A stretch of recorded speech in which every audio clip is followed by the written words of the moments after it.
All right. I thought I would talk about hostile speech um, and four different classifications of it, and what they mean, and why I support three being illegal, but the fourth one I don't support being illegal, and so on. Well, actually, I'll talk about a fifth version of it too. Um, and while I believe um,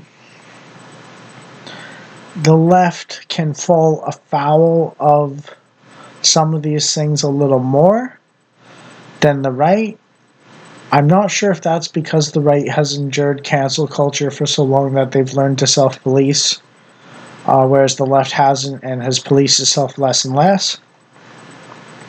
Or if it's a fundamental aspect to the right that's just naturally part of them, and so on.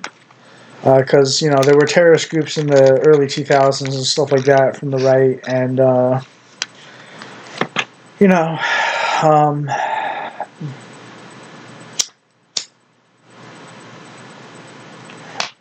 or the 90s or 80s or whatever, basically,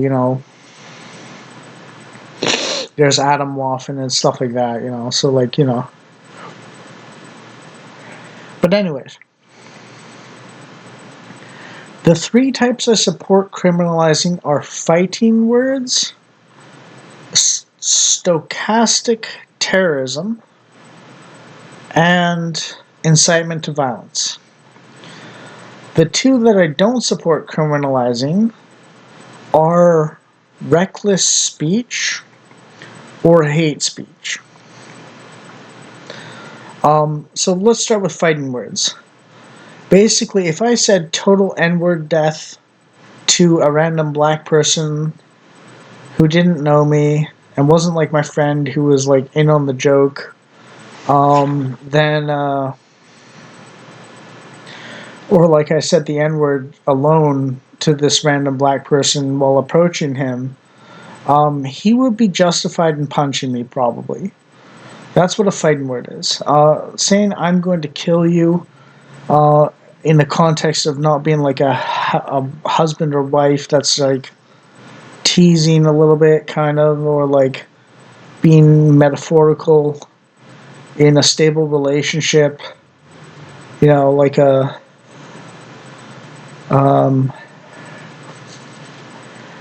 like if there's any reasonable belief from the person who wants to strike first, physically reasonable, that the person in that moment is going to attack them over because of the body language, the fact that they're approaching or have a weapon, and are also using hostile language.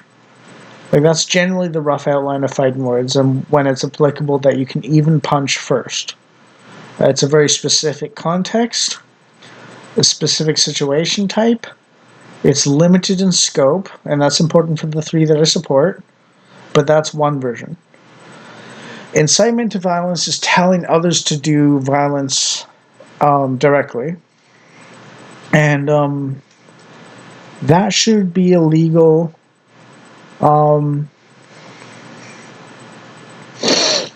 uh, Outside of institutions with the rule of law intact.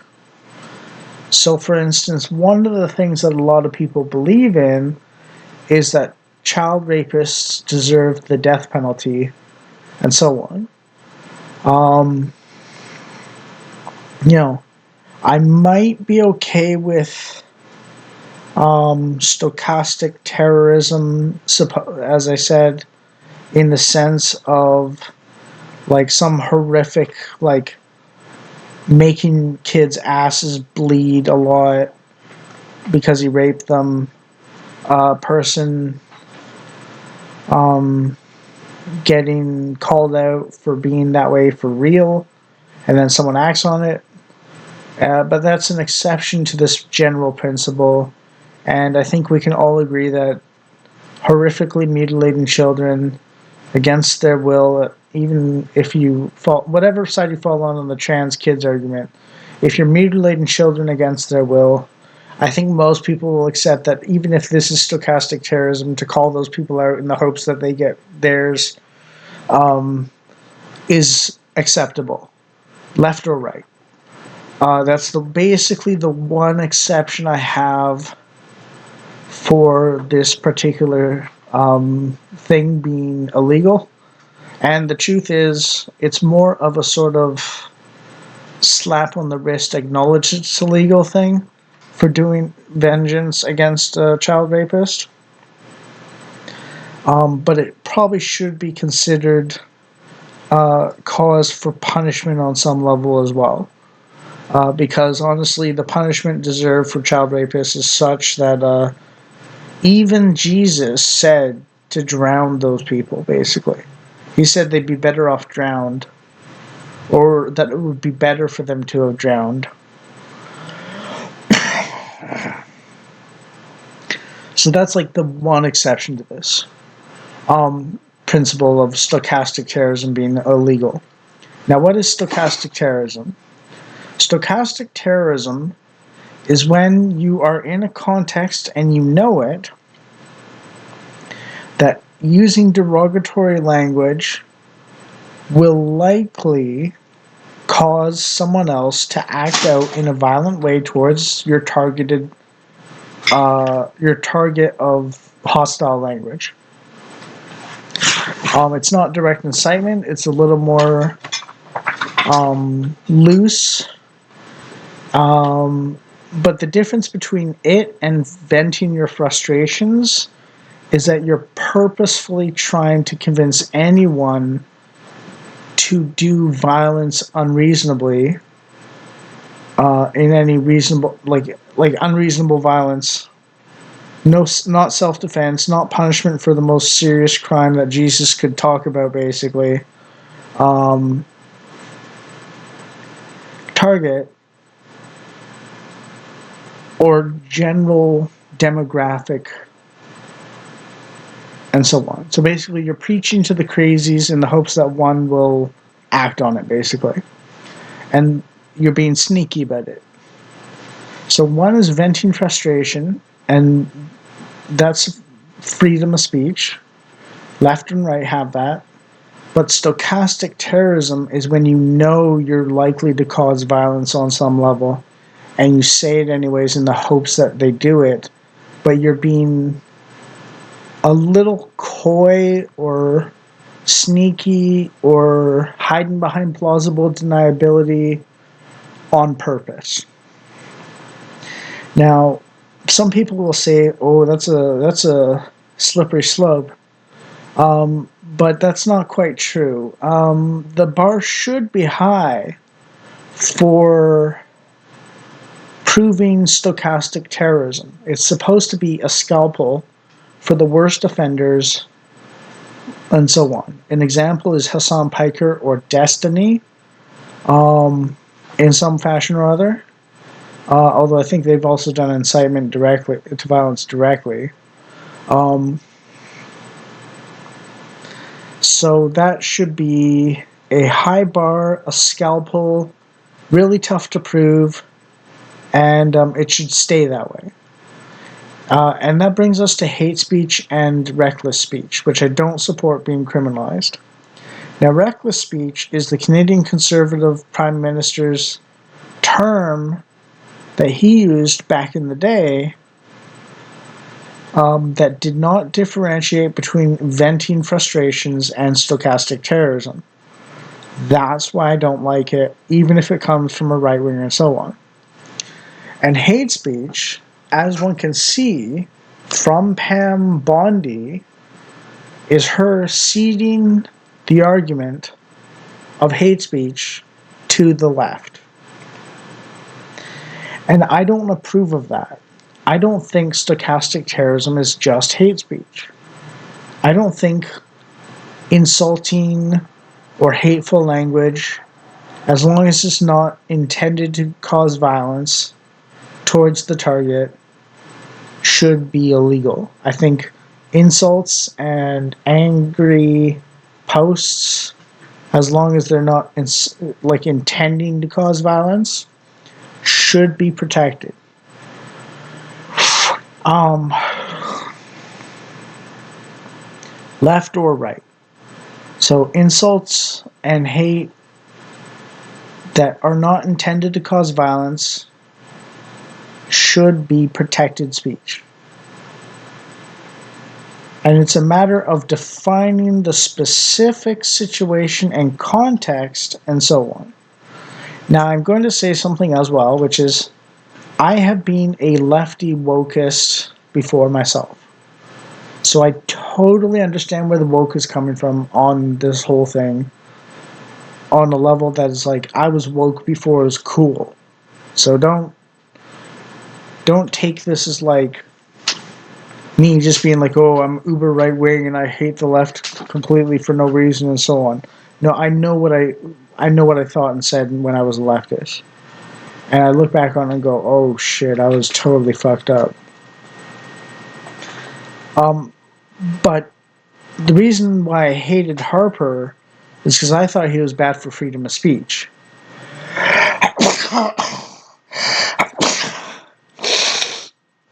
I thought he was trying to silence dissidents and so on. And I still kind of think he might have been doing that a little bit.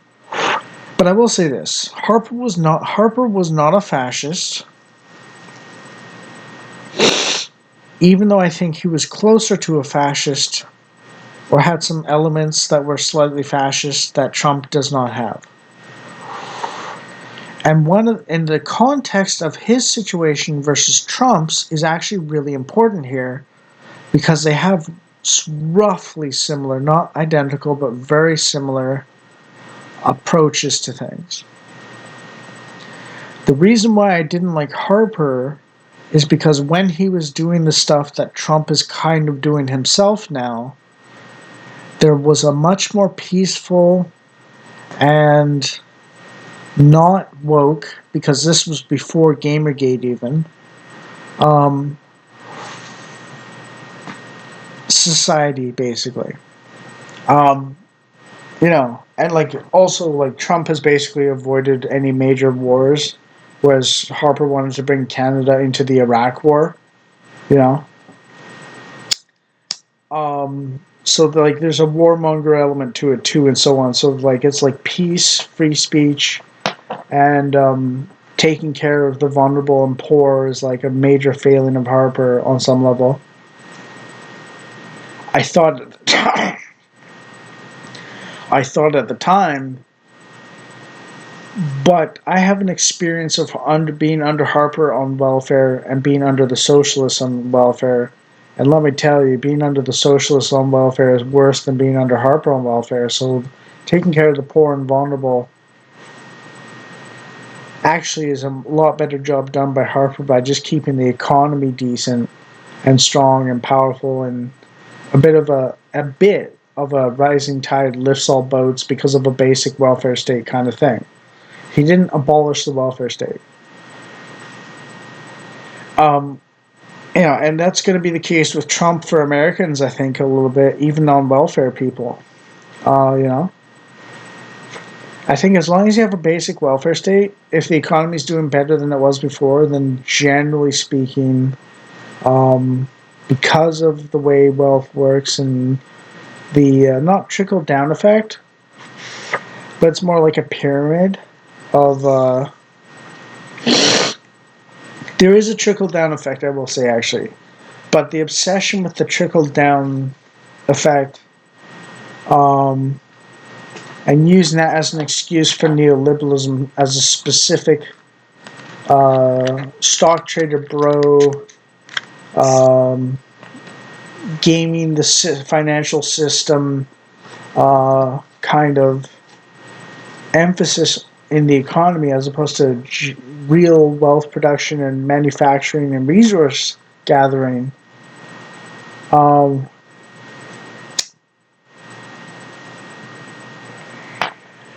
is not a good idea. The trickle down effect, when it's just stock trading, stock market, GDP go up, not real manufacturing, not real wealth generation, not real resource gathering, um, doesn't work good. I thought that before. I didn't have the words to put it quite into my concepts necessarily, but I have roughly the same idea as I did back when I was anti-conservative.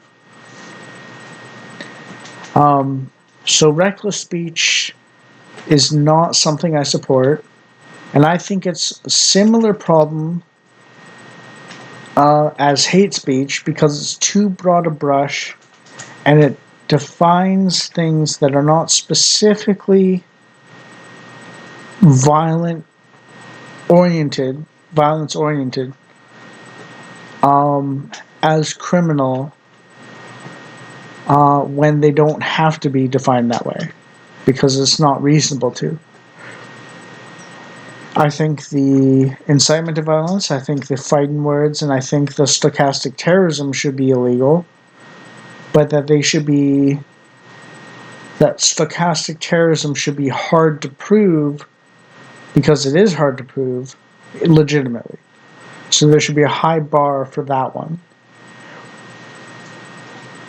At the same time, the reason I mentioned Harper and his different contexts and so on is because also the thing is, when I was calling Harper a proto-fascist, then a fascist, then a Nazi,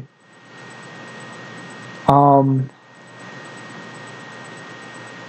when I was calling him a proto-fascist and a fascist, I was thinking of converting conservatives to liberal or socialist or progressive NDP, New Democratic Party. I was trying to talk to conservatives and convince them that Harper is not a great man or a good man, and that they should be more supportive of the political left. What brought me over the tipping point mostly is the introduction of reckless speech as a possible criminal offense, because it conflates or confuses venting and frustration with incitement to violence, basically. Stochastic terrorism is kind of a murky waters kind of thing, but that's why I want the high bar. And if stochastic terrorism was to be the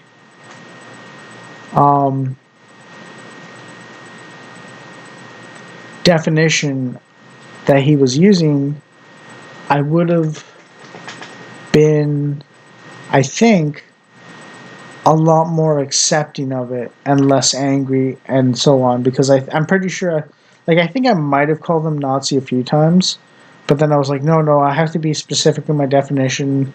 Italian fascists are not the same as German Nazis. And I think what drove me over the edge into calling him Nazi predominantly is that he tried to criminalize quote-unquote reckless speech. And now they're like, oh, he's masked off and so on. I was like, oh, he's masked off. Okay, now I call him a Nazi. Yeah. So that's like my experience and like my reasoning and my memory of what I said back then and when and why and so on. And what I want to say is that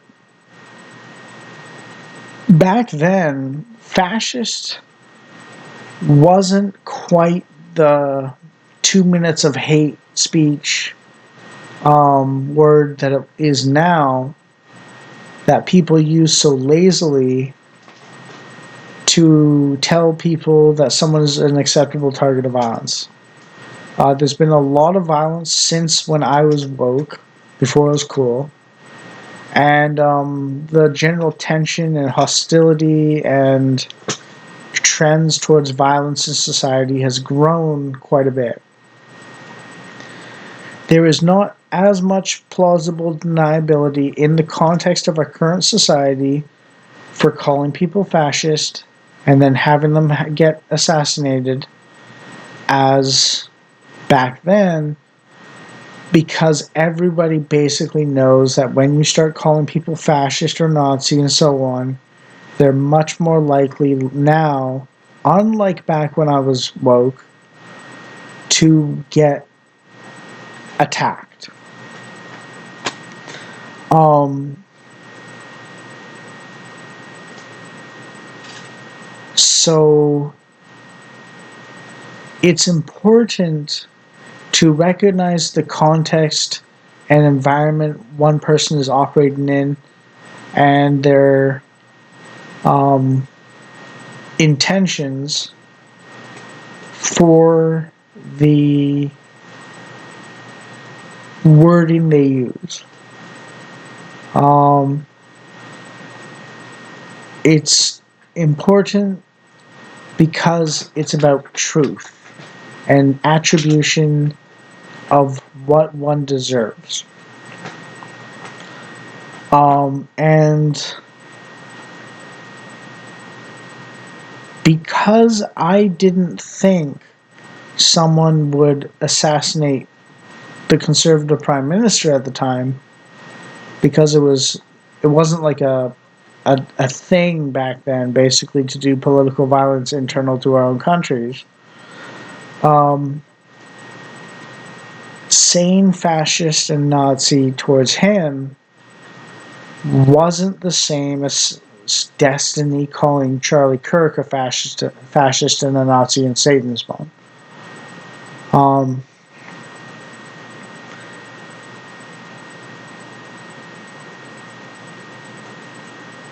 but if we were to use the Pam Bondi's suggestion of using hate speech, then it absolutely would be treatable as identical. Um, and what one has to realize is that insulting and hateful speech, calling someone a Nazi, a fascist, a communist, or a demon, is not the same as doing it because you want someone to take you at your word and then go hurt them physically or threaten them directly with their life. It's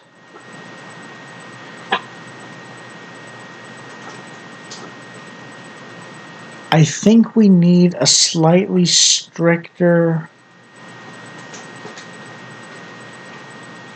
and more consistent, like applied more often to more people,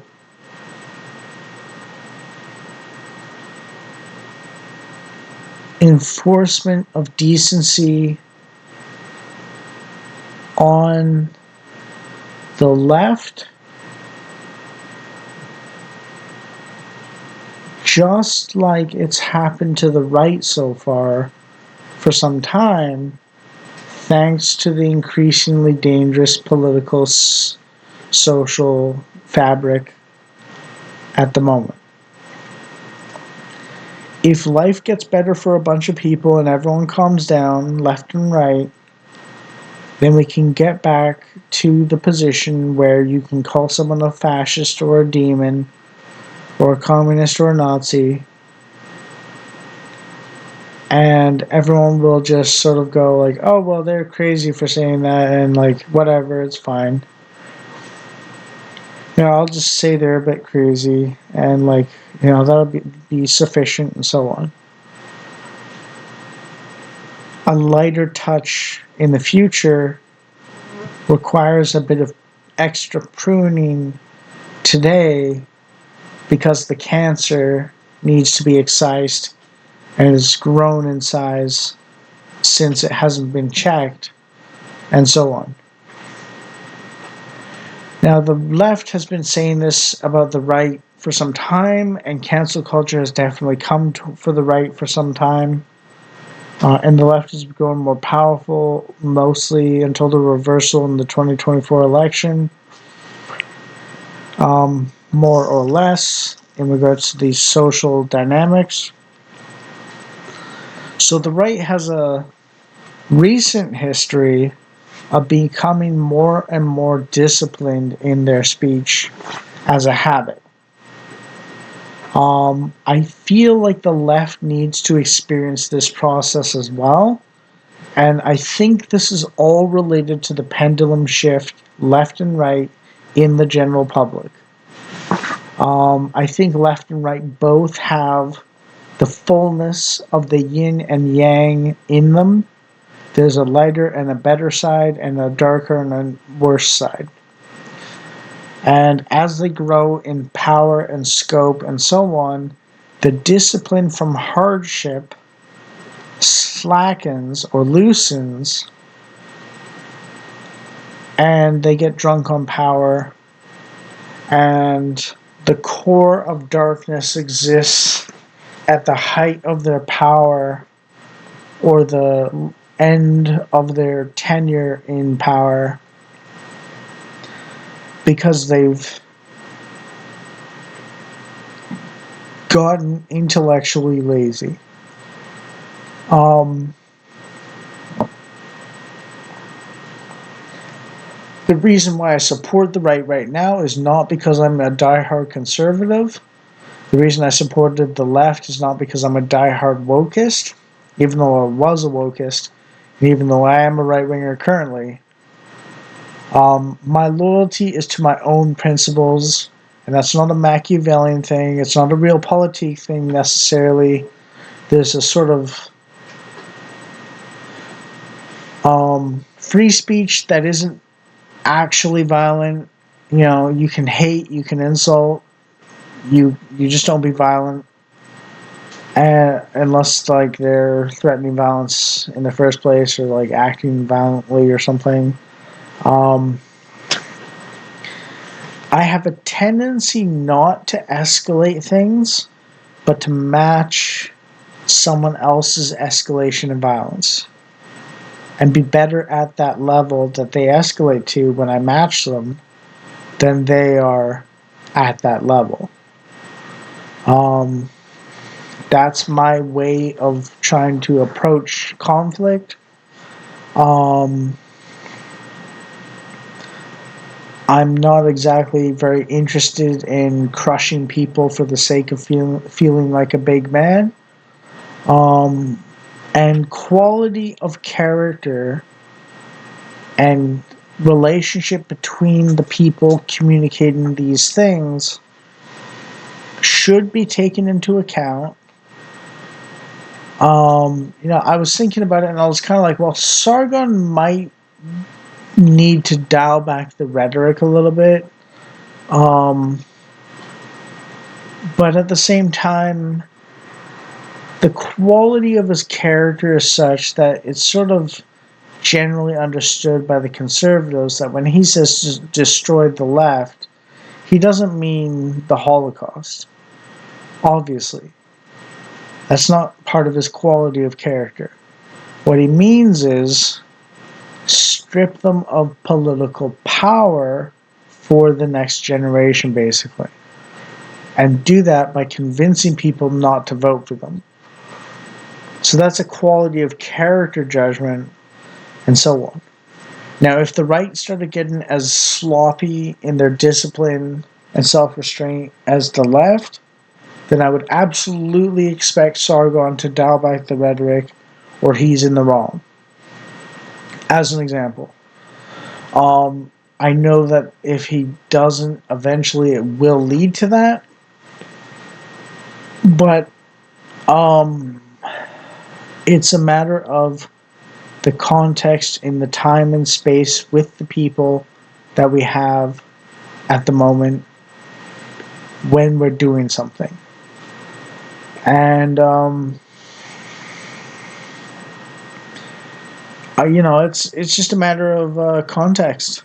If I have to, I'll move left. I'll become left wing again. If I have to, I'll become right wing again.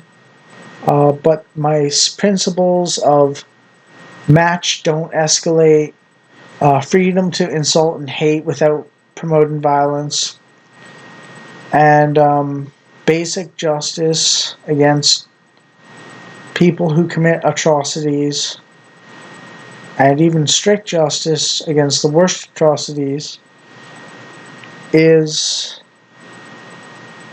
what I want. I do have a belief that society is responsible for its own monsters on some level. But I don't believe that we should not call them monsters. Frankenstein might not be the explicit fault. Like Frankenstein's monster might not be to morally blame for killing the little girl that he meets, but he is a monster. And Frankenstein, Victor Frankenstein, the scientist that creates the monster, is more to blame, but they both need to pay for the wrongdoing. Another way of looking at this is of Mice and Men, where Lenny keeps killing mice that he's trying to pet. He kills a puppy that he's trying to pet. He kills someone's wife that he's trying to pet, basically. Like it's a consistent pattern. And society looks on those kinds of people and they say, okay, we need to destroy them. And that's not necessarily like you don't look at a rabid dog and go, oh, you're evil. You just kill the rabid dog. You know what I mean? Like you're just like, okay, well, it's a danger to everyone around them. I'm going to kill them.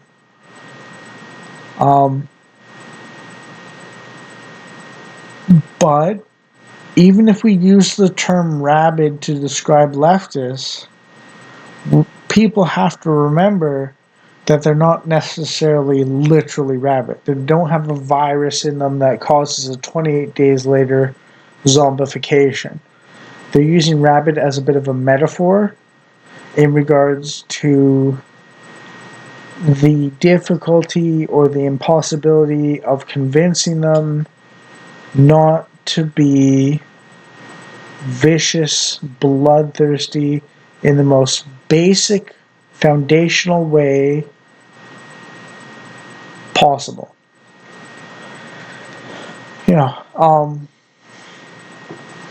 I happen to be right wing. I don't think mass deportations is a bad thing.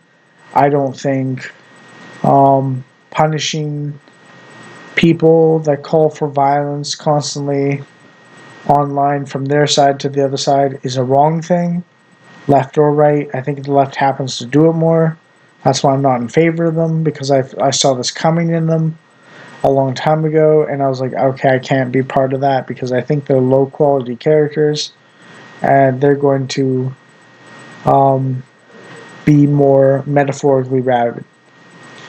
But even so, my approach was match hostility levels, don't escalate, and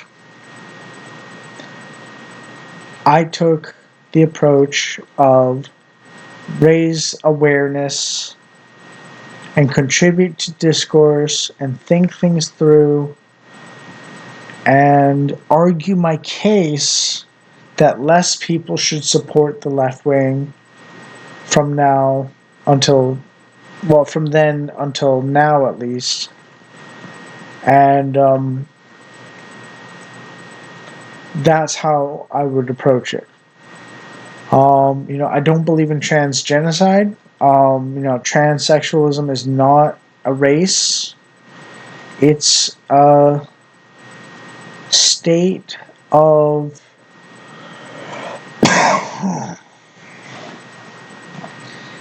it's like saying eunuch genocide, basically.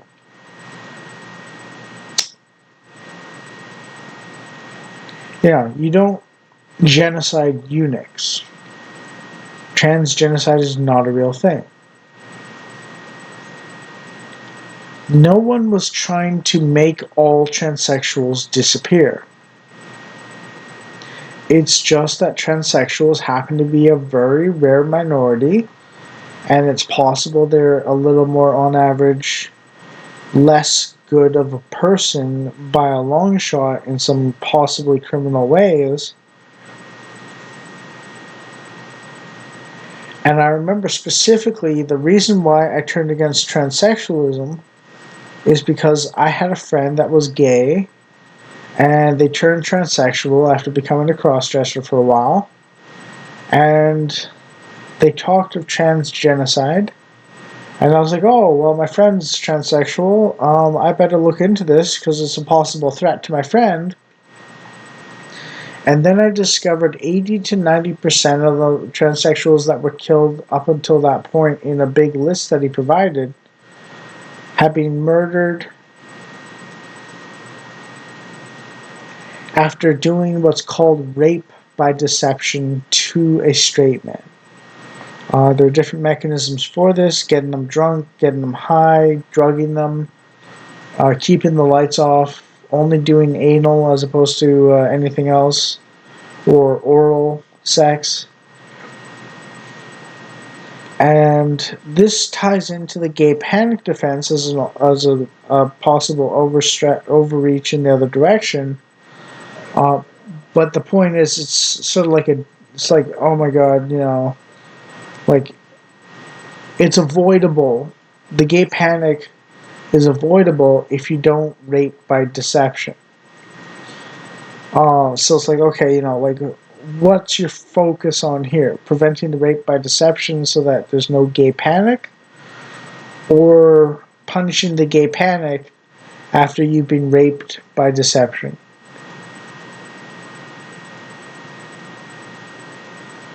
And he chose to blame the gay panic without condemning the rape by deception.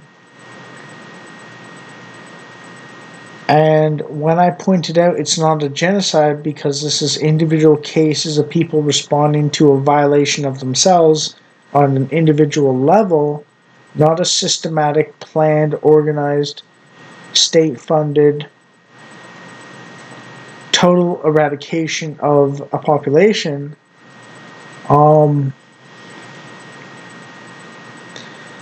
he basically said I was being hurtful and he couldn't talk to me anymore or anything like that. Um, you know, um,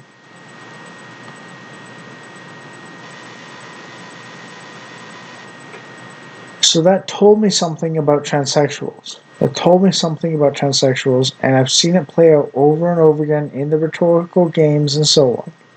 It's not a matter of me just hating transsexuals because I was never friends with any or something like that. I helped pick out my transsexual friend's new name. Like, I specifically gave them the name they chose. So this isn't a matter of me hating them by default. I basically told them, look, hey, the only thing I got to suggest is don't cut your dick off because you might enjoy sex if you keep it. And if you don't have it, then you might not have sex. And sex is good.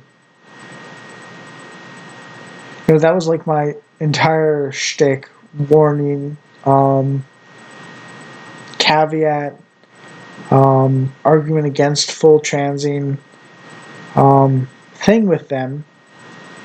And until that incident with the trans genocide list and the truth of it and so on.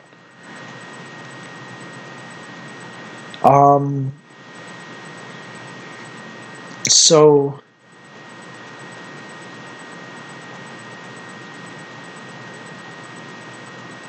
yeah, I'm not sure where I'm going with this exactly, but basically there's certain trends amongst certain demographics of certain belief structures and certain ways of being that are better and worse on average, and that these things are context specific, but there are patterns as well. And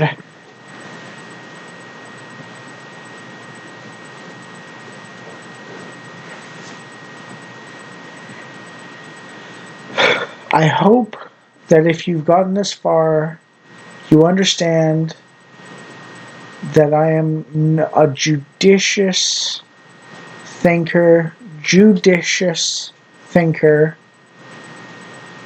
in regards to specifics even if I say there are tendencies and patterns that emerge in general, and that I'm being very contextual and so on.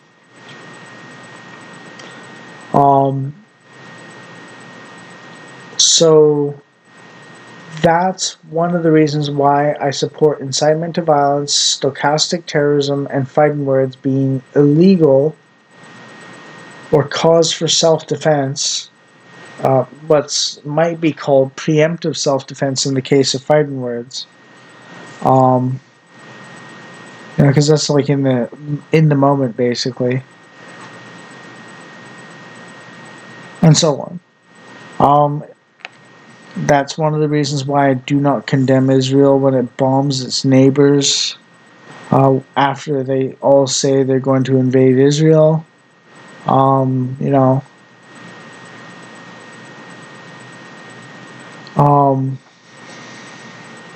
because that's basically the national equivalent of fighting words. That's a limited scope and scale and context of criminal punishment and law that I support. The criminalization of those things. Merely saying you hate someone and insulting them without intention or likelihood of violence towards them in any meaningful capacity, or venting frustration as opposed to stochastic terrorism through reckless speech laws, is not something I support of those two.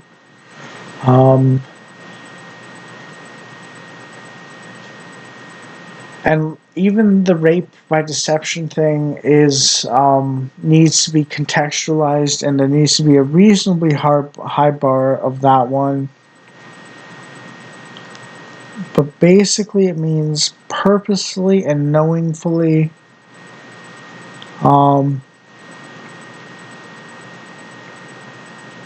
doing something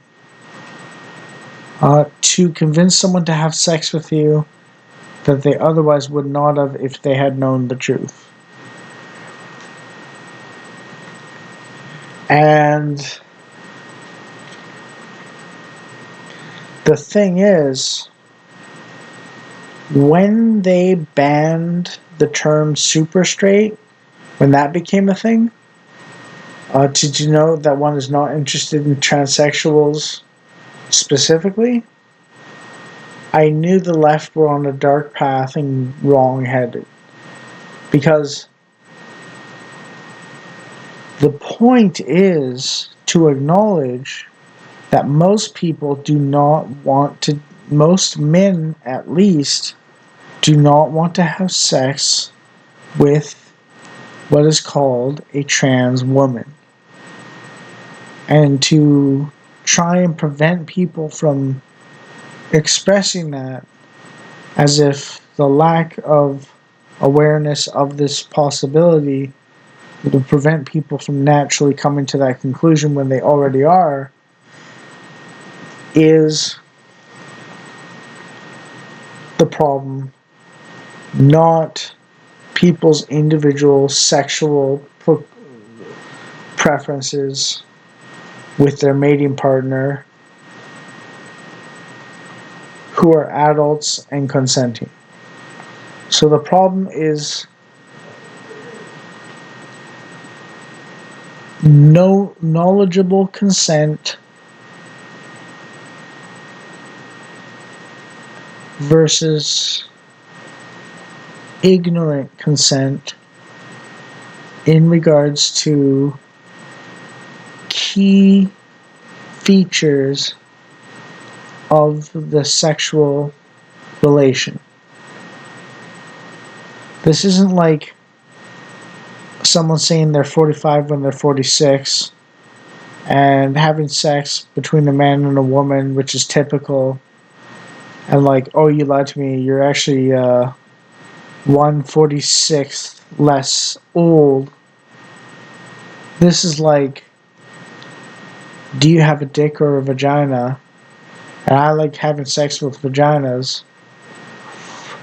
And you said you have a vagina, but you have a dick. You know, it's like a fundamental aspect to the sexual act that is different based on your personhood, and you lied about it. That's the important thing. And when trans women say they're real women, that is a fundamental mischaracterization based on the fact that a woman is a human adult human female, and so on. A woman is a birthing person. They are an adult human female. A girl is a young human female. A boy is a young human male. A man is an adult human male. The entire point of all this confusion is because people within the left specifically claimed victimhood because they couldn't convince people to knowingly sleep with them, and they wanted to confuse the issue publicly in the entirety of society so that these people wouldn't have words to describe their values or beliefs or structures of ways of being and be authentic to themselves. The reason that failed is because it's such a strong fundamental principle of humanity that men and women should sleep together, not necessarily men and men for most people, not necessarily woman with woman for most people. And all the word games slide off of the typical person compared to the cold, hard reality in front of them.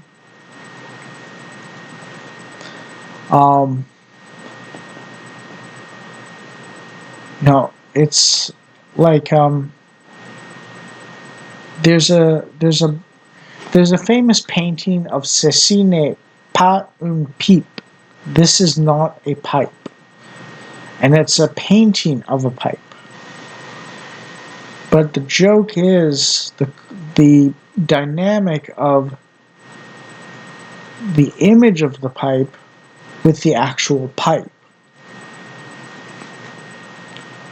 And it's a reference to the fact that the image may not be, even if it looks kind of similar, the actual thing.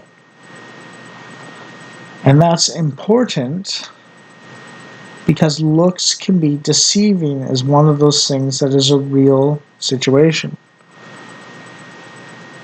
And that's why the whole transsexuals passing for female kind of thing bothers people on some level. Because they want the real woman, not the image of a woman. And this gets into AI dating and VTubers and parasocials and waifus and simping and stuff like that, and 2D woman and she's real to me, bro, kind of stuff a little bit. I don't know where to go with that one. But the image is not necessarily the actual thing, is all I gotta say. So I hope I've been judicious, specific, contextual, but you see a running pattern. I hope I've been principled at least and consistent. But that's all I gotta say. I don't know where I was going with this entirely. I didn't have a plan when I made this video other than to speak about the three valid and two invalid criminalization of ways of speaking. But this kind of meandered into some other stuff. And I think the running thread is context, patterns, and discernment.